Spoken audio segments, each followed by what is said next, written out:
اللہ الرحمن الرحیم۔ غزوہ بدر مدینہ منورہ سے تقریباً 80 میل کے فاصلے پر ایک کنویں کا نام بدر ہے اور اسی کے نام سے ایک گاؤں کی آبادی بھی ہے۔ یہ عظیم الشان جہاد اسی سرزمین پر واقع ہوا جس کا واقعہ بالاختصار یہ ہے۔ قریش کا مائع ناز اور ان کی تمام تر قوت و شوکت کا سبب چونکہ ملک شام کی تجارت تھی، اس لیے سیاسی اصول کے مطابق ضرورت تھی کہ ان کی شوکت توڑنے کے لیے اس سلسلے کو بند کیا جائے۔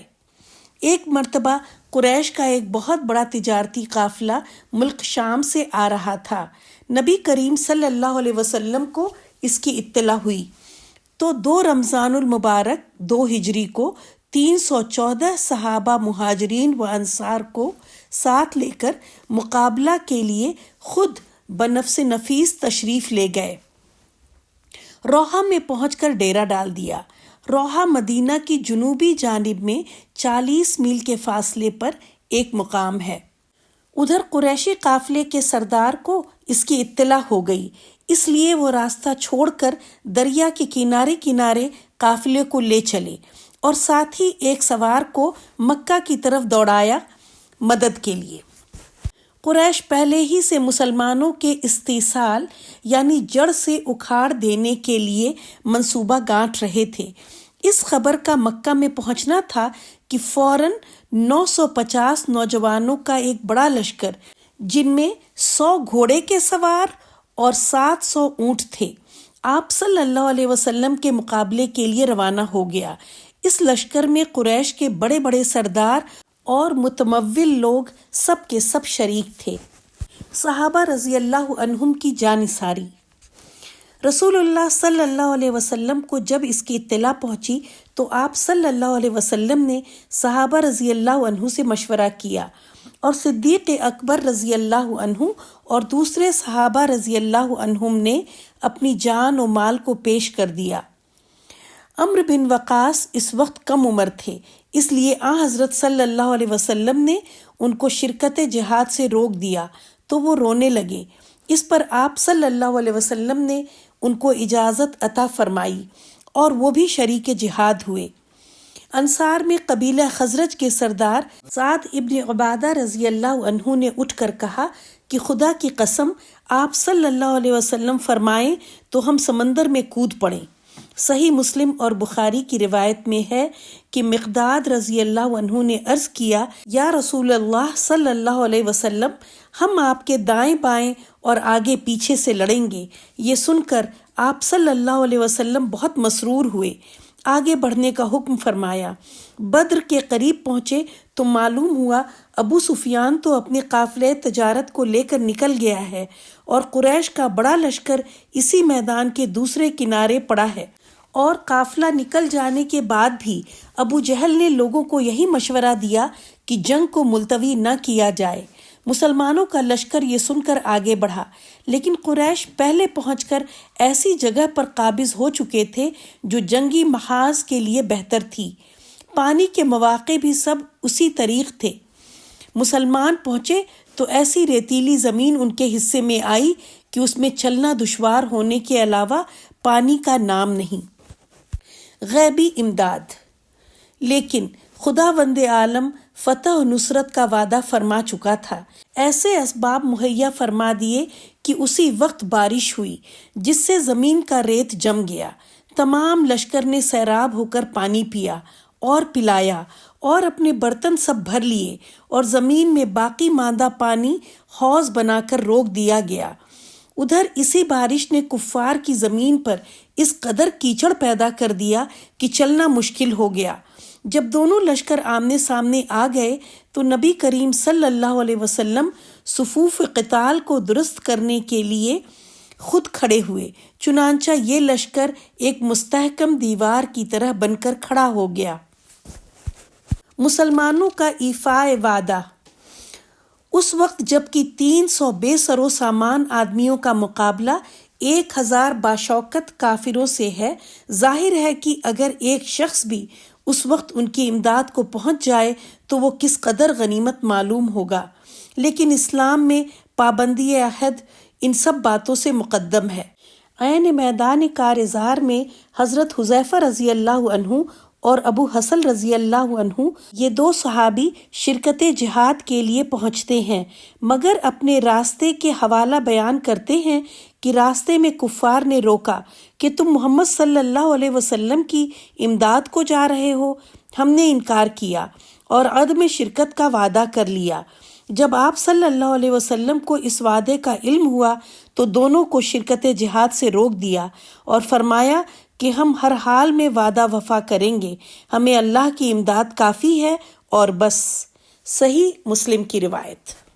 الغرض صفیں درست ہو گئیں تو پہلے قریش کے 3 بہادر نکلے۔ مسلمانوں میں سے حضرت علی رضی اللہ عنہ اور حضرت حمزہ بن عبد المطلب رضی اللہ عنہ اور عبیدہ ابن الحارث نے ان کا مقابلہ کیا۔ تینوں کافر قتل ہو گئے۔ مسلمانوں میں صرف عبیدہ زخمی ہوئے۔ حضرت علی نے ان کو کندھے پر اٹھا کر حضرت صلی اللہ علیہ وسلم کی خدمت میں پہنچایا۔ آپ صلی اللہ علیہ وسلم نے اپنے پائے مبارک سے تکیہ لگا کر ان کے چہرے کا غبار خود دست مبارک سے صاف فرمایا۔ عبیدہ رضی اللہ عنہ نے دم توڑتے ہوئے حضرت صلی اللہ علیہ وسلم سے پوچھا کہ کیا میں شہادت سے محروم رہا؟ آپ صلی اللہ علیہ وسلم نے فرمایا کہ نہیں، تم شہید ہو اور میں اس پر گواہ ہوں۔ اب تو عبیدہ رضی اللہ عنہ مسرت سے کہنے لگے کہ آج ابو طالب زندہ ہوتے تو انہیں تسلیم کرنا پڑتا کہ ان کے اشعار کا پورا مستحق میں ہوں۔ جب عبیدہ رضی اللہ عنہ کی وفات ہو گئی تو خود سرور کائنات صلی اللہ علیہ وسلم ان کی قبر میں اترے اور اپنے دست مبارک سے دفن کیا۔ یہ امتیازی فضیلت تمام صحابہ میں صرف عبیدہ رضی اللہ عنہ کا حصہ تھا۔ ابو طالب کے اشعار کا ترجمہ یہ ہے: بیت اللہ کی قسم، تمہارا یہ خیال غلط ہے کہ ہم محمد صلی اللہ علیہ وسلم کو بغیر سخت نیزہ بازی اور تیر اندازی کے سپرد خاک کر دیں گے، یا آپ صلی اللہ علیہ وسلم کو دشمنوں کے سپرد کر دیں گے، یہاں تک کہ ہماری لاشیں آپ کے گرد پڑی اپنے بیٹوں اور بیویوں کو بھول جائیں۔ صحابہ رضی اللہ عنہم کا حیرت انگیز ایثار و جانبازی۔ اس وقت جب دونوں لشکر ملے تو دیکھا گیا کہ بہت سے اپنے ہی لخت جگر تلواروں کی زد میں ہیں، مگر اس حزب اللہ کا عقیدہ تھا 1000 قریبی رشتہ دار جو اللہ تعالیٰ سے بیگانہ ہو اس شخص پر فدا جو آشنائے حق ہو۔ چنانچہ جب صدیق اکبر رضی اللہ عنہ کے بیٹے جو اب تک کافر تھے میدان میں آئے تو خود حضرت صدیق رضی اللہ عنہ کی تلوار ان کی طرف بڑھی۔ عتبہ سامنے آیا تو اس کے فرزند حضرت حذیفہ رضی اللہ عنہ تلوار کھینچ کر باہر نکلے۔ حضرت عمر رضی اللہ عنہ کا ماموں میدان میں بڑھا تو فاروقی تلوار نے خود اس کا فیصلہ کیا۔ اس کے بعد گھمسان کی لڑائی شروع ہو گئی۔ ادھر میدان کارزار گرم تھا، ادھر سید الرسل صلی اللہ علیہ وسلم سجدے میں پڑے ہوئے فتح و نصرت کی دعا مانگ رہے تھے۔ بالآخر غیبی شہادت نے آپ صلی اللہ علیہ وسلم کو مطمئن فرمایا۔ ابو جہل کی ہلاکت۔ چونکہ ابو جہل کی شرارت اور اسلام کی دشمنی سب میں مشہور ہے، اس لیے انصار میں سے حضرت معوذ اور معاذ رضی اللہ عنہما دونوں بھائیوں نے عہد کیا تھا کہ وہ جب ابو جہل کو دیکھیں گے تو یا اسے مار دیں گے یا خود مر جائیں گے۔ اس عہد پر یہ دونوں بھائی اپنا عہد پورا کرنے کے لیے نکلے، مگر ابو جہل کو پہچانتے نہ تھے، اس لیے عبد الرحمن بن عوف سے پوچھا کہ ابو جہل کون سا ہے؟ انہوں نے اشارہ سے بتلا دیا۔ بتلانا تھا کہ دونوں باز کی طرح اس پر ٹوٹ پڑے۔ ابو جہل اسی وقت خاک و خون میں تھا۔ ابو جہل کے بیٹے اکرمہ نے جو بعد میں مسلمان ہوئے پیچھے سے آ کر معاذ رضی اللہ عنہ کے شانے پر تلوار ماری، جس سے شانہ کٹ گیا، مگر ایک تسمہ باقی رہا۔ معاذ نے اکرمہ کا تعاقب کیا مگر وہ بھاگ گئے۔ پھر معاذ اسی حالت میں مصروف جہاد ہو گئے، لیکن ہاتھ کے لٹکنے سے تکلیف ہوتی تھی، اس لیے ہاتھ کو نیچے دبا کر کھینچا کہ وہ تسمہ بھی الگ ہو گیا اور پھر مصروف جہاد ہو گئے۔ ایک عظیم الشان معجزہ ایک مٹھی کنکروں سے سارے لشکر کو شکست اور ملائکہ کی امداد۔ حضرت صلی اللہ علیہ وسلم نے بحکم خداوندی ایک مٹھی بھر کنکریاں دشمن کے لشکر کی طرف پھینکی اور پھر صحابہ رضی اللہ عنہم سے فرمایا کہ دفتن ان پر ٹوٹ پڑو۔ ادھر ظاہری اسباب میں صحابہ رضی اللہ عنہم کی تھوڑی سی جماعت ان کی طرف بڑھی اور ادھر خداوند عالم نے ملائکہ کی فوج مسلمانوں کی امداد کے لیے بھیج دی اور اپنا وعدہ نصرت پورا فرما دیا۔ قریش کے بڑے بڑے سردار مارے گئے اور باقی کے پاؤں اکھڑ گئے، بھاگنا شروع کیا۔ مسلمانوں نے تعاقب کیا، ان میں بعض کو قتل اور بعض کو قید کر لیا، جس میں 70 آدمی مقتول اور 70 گرفتار ہوئے۔ قریش کے بڑے بڑے سردار عتبہ، شیبہ، ابو جہل، امیہ بن خلف سب ایک ایک کر کے مارے گئے اور ادھر مسلمانوں میں سے صرف 14 آدمی شہید ہوئے، 6 مہاجرین میں سے اور 8 انصار میں سے۔